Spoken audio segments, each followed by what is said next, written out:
Welcome to this introduction to the Regional Traffic Signal Program, a new initiative of the Southwestern Pennsylvania Commission. The Southwestern Pennsylvania Commission is the Metropolitan Planning Organization, or MPO, and the Local Development District, LDD, for the 10-county southwestern region of the state. The region SPC serves includes southwestern Pennsylvania's 10 counties: Allegheny, Armstrong, Beaver, Butler, Fayette, Greene, Indiana, Lawrence, Washington, and Westmoreland, also including the city of Pittsburgh.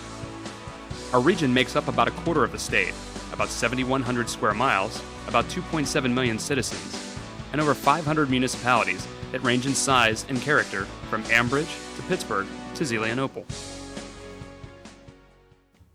SPC, working together with our planning partners, has been involved in a number of regional planning efforts related to operations of our transportation system.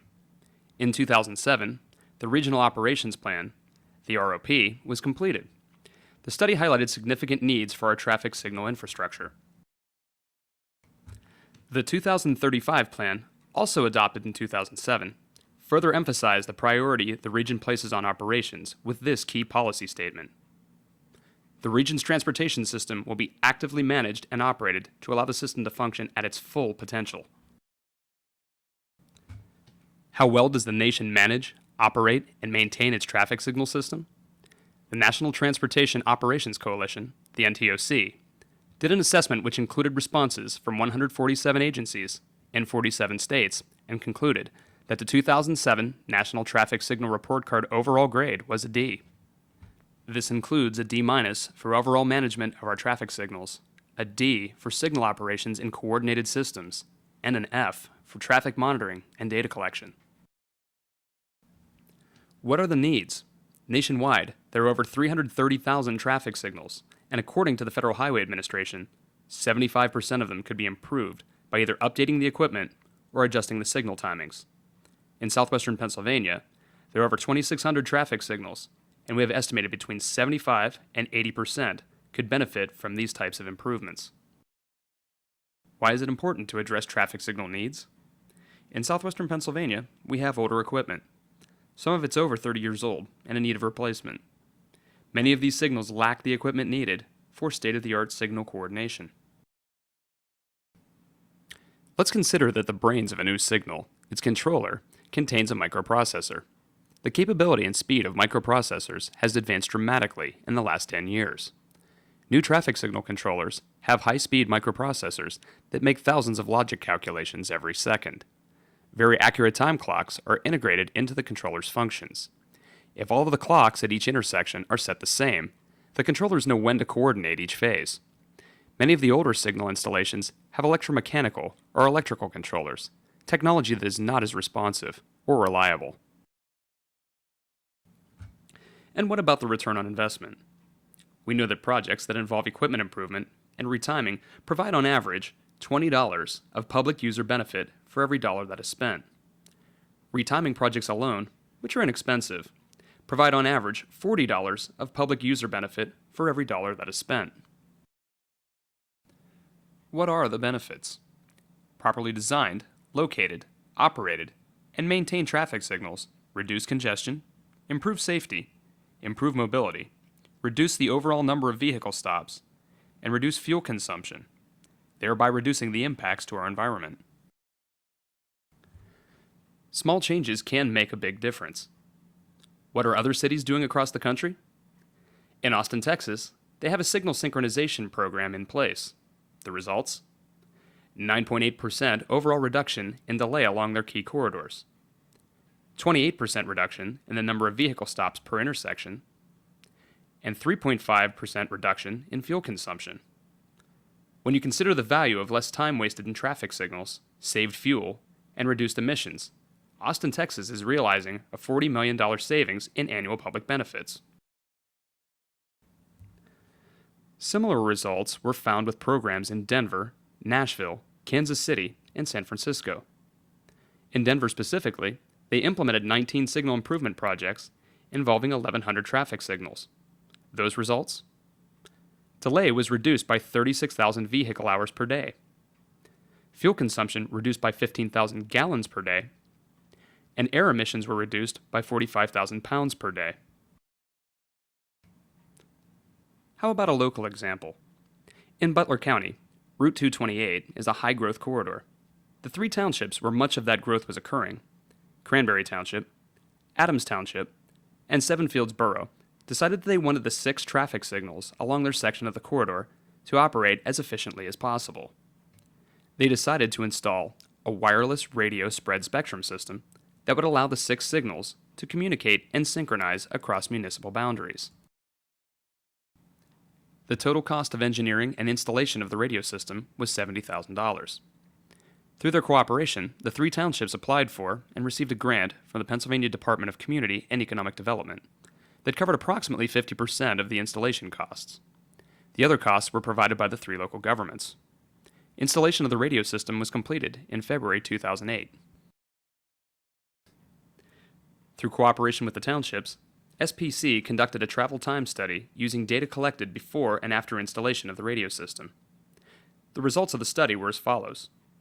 An average time travel savings of 22 seconds per vehicle was realized during peak times and throughout the day along the 2.7-mile segment. Total daily user benefits, which include the value of people's time, fuel saved, and reduced emissions were calculated at $2,720. That may not sound like much, but when you assume a 5-year horizon that the radio system will be effective for, then the total user benefits amount to over $2.1 million. When compared to the $70,000 cost, the public received over $30 in benefit for every dollar spent. It is also important to note that the 3 townships entered into a multi-municipal maintenance agreement on these signals. Let's look at southwestern Pennsylvania. There are over 2,600 traffic signals that are owned and maintained by 266 local governments in our region. The city of Pittsburgh has the most, with over 600 signalized intersections. Second is Newcastle, which has over 50 traffic signals.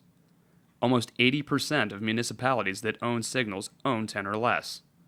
About 54% of municipalities that own signals own 4 or less. Over 200 local governments in our region don't have any signals at all. In 2008, SPC, working with its planning partners, performed a needs assessment of the region's signals. This assessment showed that there are 800 signals that are in need of retiming only. There are approximately 680 signals that need minor equipment upgrades in addition to retiming. There are approximately 580 signals that are in need of a major overhaul. Adding these numbers up, there are about 2,060 out of the 2,600 traffic signals that need some type of work performed on them, about 79%. Given the identified needs, what is the mission of the Regional Traffic Signal Program? The mission would be to provide the necessary funding, high-quality training, technical assistance and management to facilitate implementation of optimized traffic signal systems through traffic signal improvements along corridors in the southwestern Pennsylvania region. The results of these corridor improvements would be reduced fuel consumption, reduced vehicle stops, and reduced emissions. The goals of the Regional Traffic Signal Program for southwestern Pennsylvania are: provide outreach, training, and educational opportunities to local governments, update and maintain a traffic signal asset management database, manage regional signals in coordination, sync projects. These would be the retiming and coordination projects for signals that are adequately equipped. Manage regional signals in coordination with equipment upgrades, or sync-up projects. These would be the electrical construction projects that would provide the needed equipment upgrades in addition to retiming and coordination. Let's provide a further breakdown of these 4 components of the program. One element of the program is organizing and conducting education, outreach, and training. SPC has already begun to utilize its website to provide important technical information to local governments about traffic signals. The Municipal Traffic Signal webpage provides information such as federal and state technical publications, local traffic signal bid prices, and LED signal conversion. Moving to the LED conversion webpage, SPC provides information about the advantages of converting from the incandescent signal to the LED signal, existing grants and loans that could assist local governments with LED conversion, and an LED conversion calculator, which provides estimated benefit and cost information associated with LED conversion projects for every municipality that owns signals in our region. In addition, in March of 2008, SPC hosted training provided by the International Municipal Signal Association. This training was attended by state and local governments, as well as private firms, and resulted in many attendees being certified as Level 1 signal technicians. In June 2008, SPC conducted 7 LED conversion workshops across our region that were attended by 66 local government representatives. The purpose of the workshop was to educate local governments on the many benefits of LED conversion. SPC plans to continue its education, outreach, and training as advancements in traffic signal technology continue. A second component of the program would be to update and maintain a traffic signal asset management database.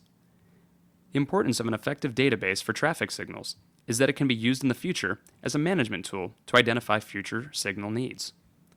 The tasks under this component would be to collect the available database information from the PennDOT district traffic units and the local governments, coordinate additional database needs with them, complete a new database framework and make it available to them, and maintain the new database as improvements are made and the new information becomes available. A third component of the program would be regional signals and coordination, or SYNC projects. Again, these are the retiming and coordination projects for signals that are adequately equipped. In these projects, local governments would make a request to the program. In addition, SPC and its planning partners would also identify corridors that would benefit from improved timings and coordination. SPC would provide the available funding and traffic engineering support, that's the field views, traffic counts, analyses, new timing and coordination data, and other recommendations. The federal source of funds for the regional traffic signal programs requires a 20% local match contribution. For these projects, local governments could contribute to the implementation as local match, either through the in-kind service of their employees or the hiring of a signal contractor to implement the new timing and coordination data. As was shown in the local example, SPC would certainly facilitate and encourage multi-municipal cooperation and agreements as signals should be coordinated across municipal boundaries. It's anticipated that SYNC projects would be delivered quickly, within a few months. The approximate current regional need, as stated previously, is about 800 traffic signals that could benefit from retiming and coordination. It should be noted again that the retiming of signals is a continuous task that should be reviewed at least every 2 to 3 years as traffic volumes increase and traffic patterns change. The final component of the program would be regional signals in coordination with equipment upgrades, or sync-up projects. Most of the time, these projects would include a focus on minor upgrading of equipment associated with controllers, communications, and signal indications. However, these projects could include also removing existing, unwarranted traffic signals, given that the removal would result in safe, optimized signal operations along a corridor. Local governments would make a request to the program and commit local match. Similar to SYNC projects, SPC would provide available funding and the traffic engineering support. The construction phase of the project would be executed with assistance from PennDOT and SPC. Work would include required retiming. Projects could also include conversion from incandescent signals to LED signals and partial funding for a complete overhaul of traffic signals. Again, we would encourage multi-municipal involvement. Approximately 680 traffic signals are in need of a sync-up project. To summarize, the overall program will include outreach and coordination that will entail online tools and training, municipal outreach, education, and technical assistance. The physical improvements to traffic signals will include major upgrades, minor upgrades, and ongoing retiming and coordination. With regard to the major upgrades or major overhauls of the traffic signals, the PennDOT districts would still take the lead on these projects. These longer-term projects would likely compete separately for funding within the Transportation Improvement Program, or the TIP. With regard to minor equipment upgrades and the ongoing retiming and coordination projects, SPC would take the lead. These projects would take on a short to medium range outlook. They would be funded using Federal Congestion Mitigation Air Quality, or CMAQ funds, and would be executed with assistance from PennDOT and SPC. there would be a 20% local match requirement whereby local governments could contribute in-kind services toward implementation as part of local match. Thank you for reviewing this presentation of the Regional Traffic Signal Program for Southwestern Pennsylvania. For more information about this program, please contact Dominic DeAndrea by phone at 412-391-5590, extension 341, or by email at ddeandrea@spcregion.org, or visit us on the web at www.spcregion.org.